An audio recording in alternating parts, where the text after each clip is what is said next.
అమ్మించే కార్యక్రమం చేశాం.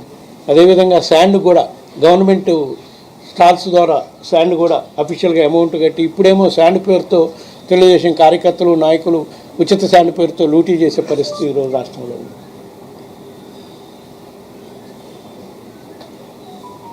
ఇవే కాకుండా ఇంకొక అంశం, గత ప్రభుత్వం అధికారంలో ఉన్నప్పుడు రకరకాల స్కామ్స్ జరిగినాయని వాళ్ళపైన కేసులు పెట్టడం జరిగింది.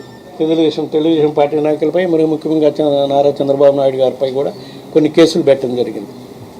ఏసీబీ కేసులు కానివ్వండి, సిబిసిఐడి కేసులు కానివ్వండి, ఎస్పెషల్లీ స్కిల్ డెవలప్మెంట్లో,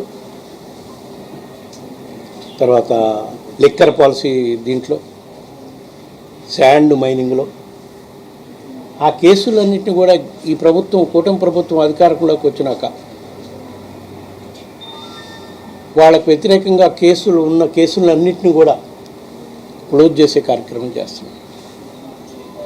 దీనిపై కూడా కేసులు మళ్ళా తెరిపించి దీనిపై కూడా సిబిఐ ఎంక్వైరీ జరగాలని చెప్పి, ఈ అంశాలన్నిటిపై సిబిఐ ఎంక్వైరీ జరగాలని ప్రధానమంత్రి గారిని, హోమ్ మినిస్టర్ గారిని, అందరినీ, సిబిఐ డైరెక్టర్కి అందరికీ వినతి పత్రాలు సమర్పించే విధంగా ఈరోజు ఎంపీలందరం కూడా పోయి వాళ్ళ కార్యాలయాలకు పోయి కలిసి వినతి పత్రం సమర్పించి ఏ విధంగా ఈ దర్యాప్తు చేయాలి, ఏంది, ఎందుకు చేయాల్సిన అవసరం ఉంది, ఏ విధంగా ప్రజాధనం లూటీ జరుగుతుంది, వేలాది కోట్లు రాజధాని నిర్మాణం పేరుతో కానివ్వండి, భూముల అలాట్మెంట్ పేరుతో కానివ్వండి, అన్ని అంశాలను కూడా క్షుణ్ణంగా లిఖితపూర్వకంగా వాళ్ళకి సాక్ష్యాలతో సహా ఇచ్చే కార్యక్రమం చేస్తామని చెప్పి ఈ సందర్భంగా తెలియదు.